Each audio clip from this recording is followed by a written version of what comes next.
الف لام میم ذالک الکتاب لا ریب فیہ ھدی للمتقین الذین یؤمنون بالغیب وَيُقِيمُونَ الصَّلَاةَ وَمِمَّا رَزَقْنَاهُمْ يُنْفِقُونَ وَالَّذِينَ يُؤْمِنُونَ بِمَا أُنزِلَ إِلَيْكَ وَمَا أُنزِلَ مِن قَبْلِكَ وَبِالْآخِرَةِ هُمْ يُوقِنُونَ أُولَئِكَ عَلَى هُدًى مِّن رَّبِّهِمْ وَأُولَئِكَ هُمُ الْمُفْلِحُونَ رَبِّ اشْرَحْ لِي صَدْرِي وَيَسِّرْ لِي أَمْرِي وَاحْلُلْ عُقْدَةً مِّن لِّسَانِي یفقہوا قولی۔ محترم ناظرین، السلام علیکم ورحمۃ اللہ وبرکاتہ۔ آج ہم اللہ تبارک و تعالیٰ کی مدد کے بھروسے پر ایک ایسے پروگرام کا آغاز کر رہے ہیں جس کا موضوع ہے سعادتوں کا حصول قرآن حکیم کی روشنی میں۔ انشاءاللہ اس عنوان کے تحت ہم کئی سعادتوں کا ذکر پڑھیں گے کہ وہ ہمیں کیسے حاصل ہو سکتی ہیں اور ان کے حصول کے لیے ہمیں اللہ کا کلام قرآن مجید کیا رہنمائی عطا فرماتا ہے۔ آج جو ہم بات سمجھیں گے وہ یہ ہے کہ ہدایت کسے ملتی ہے۔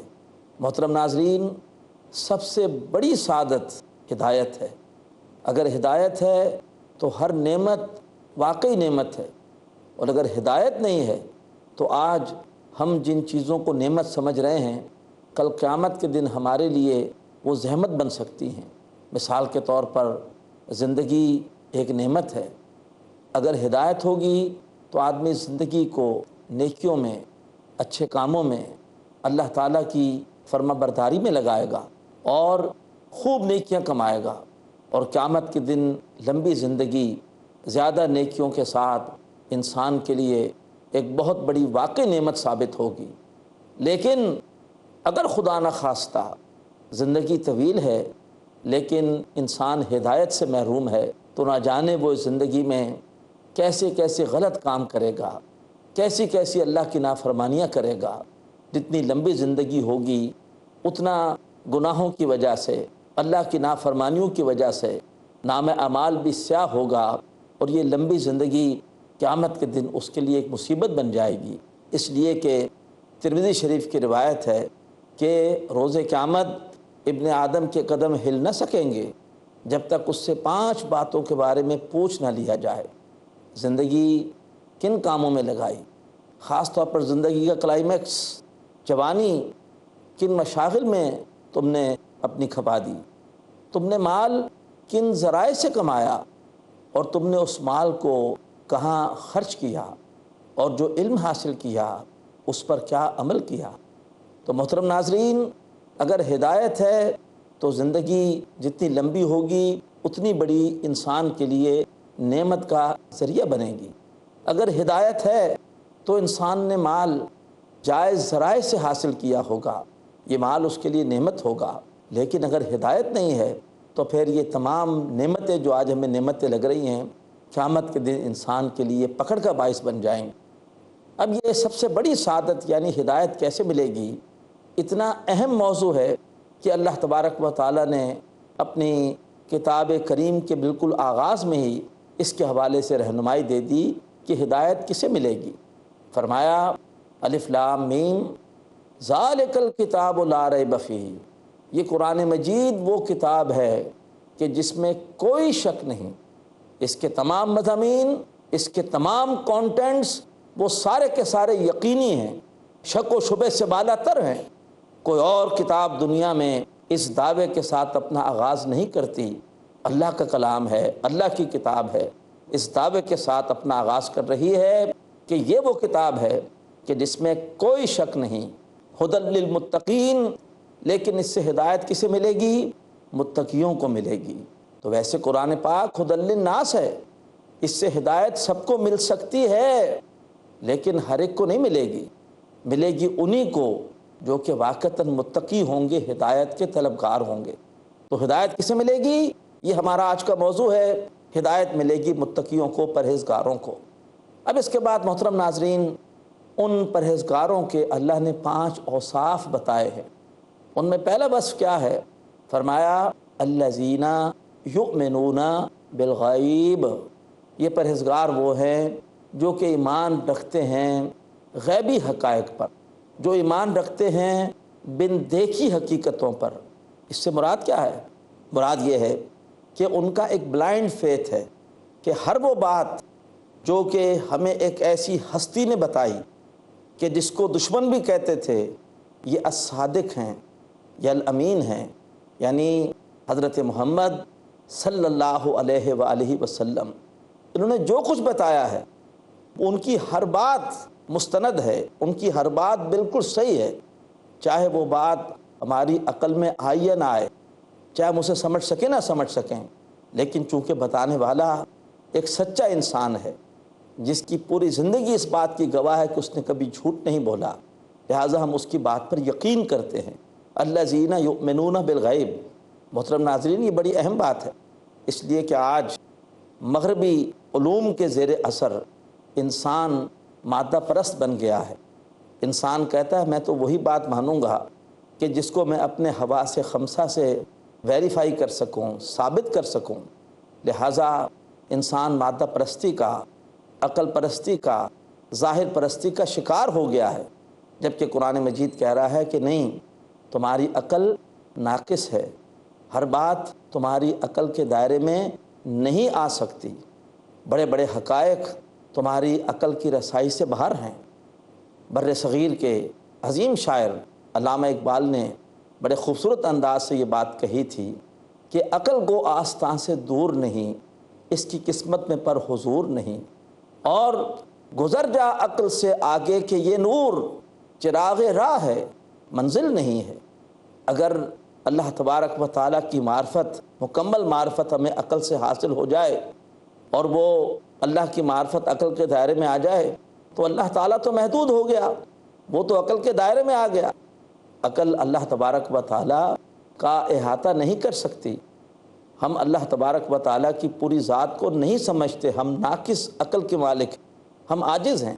لہٰذا اولین شرط ہدایت کے لیے کیا ہے؟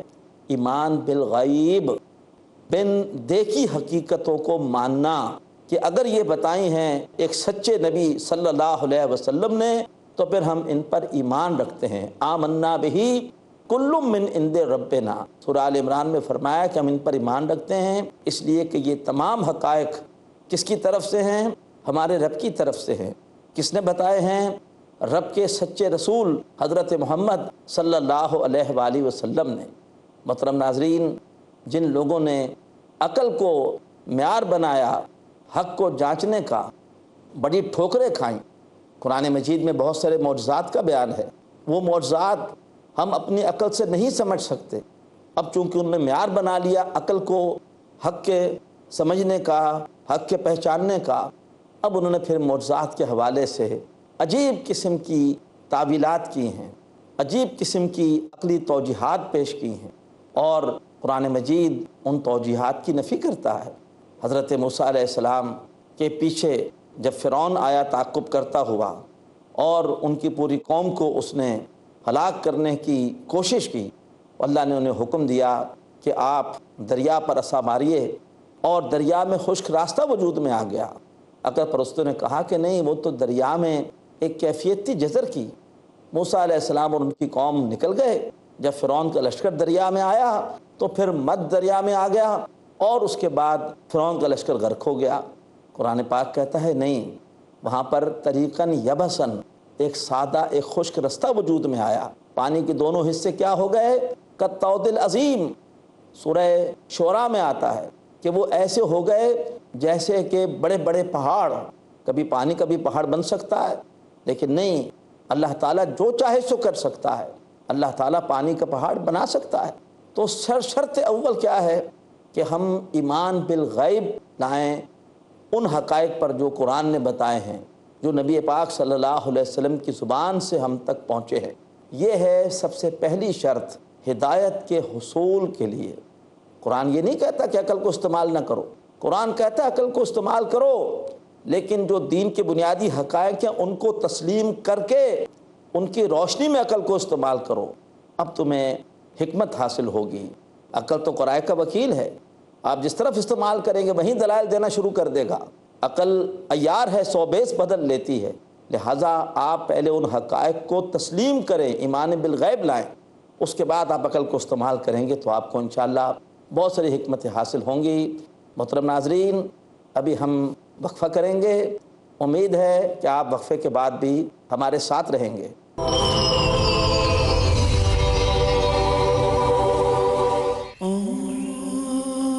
اللہ نور السماوات والارض، اللہ آسمانوں اور زمین کا نور ہے۔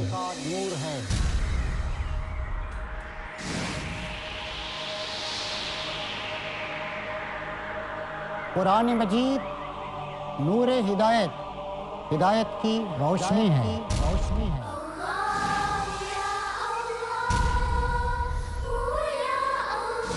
اس کا پڑھنا موجب ثواب، سمجھنا باعث ہدایت اور اس پر عمل وسیلہ نجات ہے۔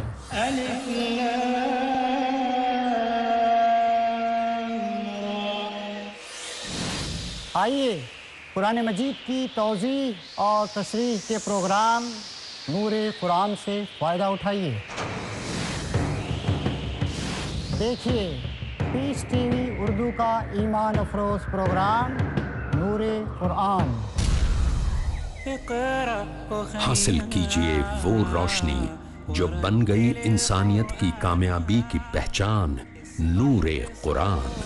آج رات 9 بجے اور دوبارہ صبح 6:30 بجے انڈیا میں پیس ٹی وی اردو پر۔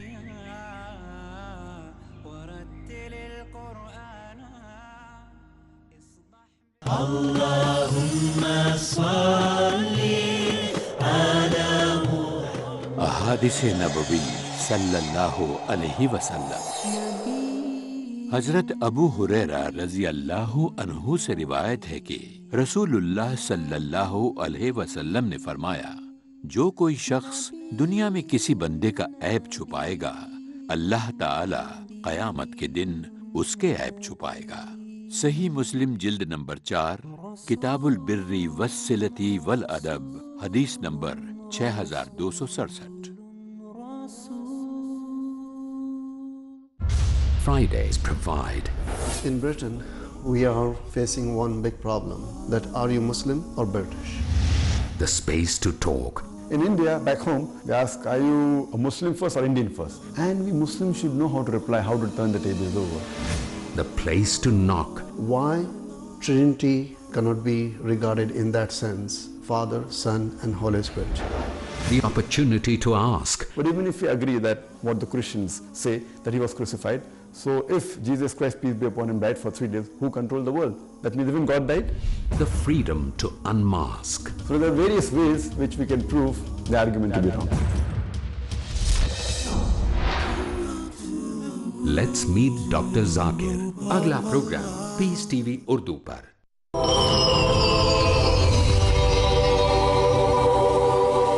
محترم ناظرین، آج ہم ہمارے اس پروگرام کی سعادتوں کا حصول قرآن حکیم کی روشنی میں اس کے حوالے سے آج ہم سمجھ رہے ہیں کہ سب سے بڑی سعادت یعنی ہدایت کی نعمت کیسے ملے گی۔ سورۃ البقرہ کی پہلی 5 آیات کی روشنی میں آج ہم نے پہلی بات یہ سمجھی کہ ہدایت اس کو ملے گی کہ جو غیبی حقائق پر ایمان لائے، جو بلائنڈ فیتھ رکھے ہر اس بات پر جو کہ قرآن مجید نے ہمارے سامنے بیان فرمائی، اور یہ قرآن مجید ہم تک پہنچا کس کے ذریعے سے؟ الصادق الامین حضرت محمد مصطفیٰ صلی اللہ علیہ وآلہ وسلم کے ذریعے سے۔ اب اس کے بعد ہدایت کے حصول کے حوالے سے جو 5 اوصاف یہاں پر آئے ان میں سے دوسرا بس کیا ہے؟ فرمایا کہ ھدی للمتقین الذین یؤمنون بالغیب ویقیمون الصلاۃ، اور ہدایت انہیں ملے گی جو پرہیزگار ہیں، جو غیبی حقائق پر ایمان رکھتے ہیں اور جو قائم کرتے ہیں نماز۔ نماز کے قائم کرنے کی حکمت کیا ہے؟ فرمایا اللہ نے اقم الصلاۃ لذکری، سورہ طٰہٰ میں، کہ نماز قائم کرو میری یاد کے لیے، یعنی نماز کے ذریعے سے انسان اللہ تعالیٰ سے لو لگاتا ہے۔ کیوں؟ اس لیے کہ ہدایت کہاں سے ملے گی؟ ہدایت دینے والے خود اللہ تبارک و تعالیٰ ہیں۔ یہاں تک کہ اللہ نے ہدایت دینے کا اختیار اپنے محبوب کسی نبی کو بھی نہیں دیا۔ سورہ قصص میں الفاظ آتے ہیں آیت نمبر 56 میں، اِنَّکَ لَا تَہْدِی مَنْ أَحْبَبْتَ وَلَٰكِنَّ اللَّهَ يَهْدِی مَن یشاء۔ اے نبی پاک صلی اللہ علیہ وسلم، آپ جس کو چاہیں آپ اس سے ہدایت نہیں دے سکتے، وَلَٰكِنَّ اللَّهَ يَهْدِی مَن یشاء، اور یہ اللہ تعالیٰ وہ جس کو چاہتا ہے ہدایت عطا فرماتا ہے۔ تو ہدایت کون دے گا؟ اللہ تبارک و تعالیٰ دے گا۔ لہٰذا نماز کے ذریعے سے اللہ تعالیٰ سے لو لگائے رکھنا، اللہ تعالیٰ سے ہدایت کی دعائیں کرتے رہنا۔ اللہ کے رسول صلی اللہ علیہ وسلم قنوت نازلہ میں پڑھا کرتے تھے، اللہم اہدنی فی من ہدیت، اے اللہ تو مجھے ہدایت عطا فرما ان تمام معاملات میں کہ جن میں تو ہدایت دیتا ہے۔ تو ہدایت کے حصول کے لیے دوسرا بس کیا ہے؟ وہ ہے اللہ تبارک و تعالیٰ سے مسلسل لو لگائے رکھنا۔ نماز کی ہر رکعت میں یہ پڑھنا، اہدنا الصراط المستقیم، اے ہمارے رب تو ہمیں سیدھے راستے کی ہدایت عطا فرما۔ اس کے بعد تیسرا بس جو ان آیات میں بیان ہوا ہدایت کے حصول کے حوالے سے، وہ کیا ہے؟ فرمایا وَمِمَّا رَزَقْنَاهُمْ يُنْفِقُونَ، ہدایت ان کو ملے گی جو کہ خرچ کرتے ہیں اس رزق میں سے جو کہ ہم نے انہیں دیا ہم نے ہے، وہ مال ہمارا ہے، لیکن ہم ان کا امتحان لیتے ہیں کہ وہ اسے ہماری راہ میں ہماری خوشنودی کے لیے خرچ کرتے ہیں کہ نہیں کرتے ہیں۔ تو گویا ہدایت اس کو ملے گی جو کہ اللہ کی راہ میں اپنی محبوب شے خرچ کرے۔ جب تک ہم ثابت نہیں کرتے کہ ہمیں سب سے بڑھ کر محبوب اللہ ہے، اس وقت تک اللہ تبارک و تعالی ہمیں ہدایت کی نعمت نہیں دے گا۔ اور بلا شبہ مال کی محبت ہر انسان کے اندر رکھتی گئی ہے۔ سورۃ العادیات میں یہ الفاظ آتے ہیں، اِنَّهُ لِحُبِّ الْخَيْرِ لَشَدِيدٌ، بے شک انسان مال کی محبت میں بہت پکا ہے۔ تو اگر چاہتے ہو ہدایت ملے تو پہلے ثابت کرو کہ تمہیں مال سے زیادہ بڑھ کر عزیز اللہ تبارک و تعالی ہے، اور تم اللہ کی خوشنودی کے لیے مال کی قربانی دے سکتے ہو۔ اب جب تم مال کی قربانی دو گے تو پھر اللہ تبارک و تعالی کی محبت اور اللہ تبارک و تعالیٰ کی معرفت وہ تمہارے دل میں آئے گی۔ اللہ تعالیٰ غیور ہے اور وہ پسند نہیں کرتا کہ اس کے ساتھ کسی اور کی محبت بھی دل میں ہو۔ تو پہلے دل سے دنیا کی محبت کو نکالو۔ بڑا پیارا شعر ہے خواجہ عزیز الحسن مجذوب کا کہ ہر تمنا دل سے رخصت ہو گئی، اب تو آجا، اب تو خلوت ہو گئی۔ تو اللہ تعالیٰ اس وقت آئے گا جب کہ دل تمام محبتوں سے پاک ہوگا، اور خاص طور پر دنیا کی محبت جس کا سب سے بڑا مظہر یہ مال کی محبت ہے۔ دنیا دار آدمی کو ہدایت نہیں مل سکتی۔ دنیا دار آدمی اگر چلنا چاہے گا بھی اللہ کی راہ پر تو بار بار یہ مال کی محبت، دنیا کی محبت اس کی پاؤں کی بیڑی بن جائے گی، اس کے لیے رکاوٹ پیدا کر دے گی۔ اللہ نے فرمایا سورہ عنکبوت کی آخری آیت میں کہ ہم ہدایت کسے دیتے ہیں؟ وَالَّذِينَ جَاهَدُوا فِينَا لَنَهْدِيَنَّهُمْ سُبُلَنَا، جو لوگ ہماری راہ میں جہاد کرتے ہیں ہم ضرور ان کو ہدایت دیتے ہیں اپنے راستوں کی۔ اور جہاد مال سے بھی ہوتا ہے اور جہاد جان سے بھی ہوتا ہے۔ جاہدوا باموالکم وانفسکم، لہٰذا جو لوگ مال سے جہاد کریں، مال اللہ کی راہ میں پیش کریں، ثابت کریں کہ دنیا دار نہیں ہیں، اب اللہ تعالیٰ انہیں قبول کر لیتا ہے، اب اللہ تبارک و تعالیٰ انہیں ہدایت کی نعمت سے نوازتا ہے۔ تو تین اوصاف اب تک ہمارے سامنے آئے۔ ہدایت کسے ملتی ہے؟ جو اپنی عقل کو ناقص سمجھ کر بن دیکھے جو بھی غیبی حقائق ہیں ان پر ایمان لے آئیں۔ نمبر دو، جو ہدایت کے حصول کے لیے اللہ تعالیٰ سے نماز پڑھ کر، نماز قائم کر کے مسلسل لو لگائے رکھیں۔ اور نمبر تین، جو اللہ تعالیٰ کی راہ میں وہ مال خرچ کریں جو اللہ ہی نے انہیں دیا ہے، اور اللہ آزما رہا ہے کہ یہ مال جو ہم نے ان کو دیا ہے یہ اسے ہماری راہ میں خرچ کرتے ہیں کہ نہیں کرتے ہیں۔ اب اس کے بعد چوتھی بات فرمایا وَالَّذِينَ يُؤْمِنُونَ بِمَا أُنزِلَ إِلَيْكَ وَمَا أُنزِلَ مِن قَبْلِكَ، ہدایت ان کو ملے گی جو اے نبی ایمان لائیں اس کلام پر بھی جو آپ کی طرف نازل کیا گیا، اور اس کلام پر بھی جو آپ سے پہلے نازل کیا گیا۔ بہت اہم بات ہے، یعنی ہدایت اس کو ملے گی جس میں تعصب نہ ہو، اور جہاں پر بھی وہ دیکھے کہ حق ہے، چاہے وہ کسی کے پاس ہو، وہ اس حق کو تسلیم کرے۔ اس کے بعد چوتھا وصیہ بیان ہوا کہ والذین یؤمنون بما انزل الیک وما انزل من قبلک، اور ہدایت انہیں ملے گی جو کہ ایمان رکھتے ہیں نبی اس کلام پر جو آپ کی طرف نازل کیا گیا، اور اس کلام پر بھی جو آپ سے پہلے نازل کیا گیا۔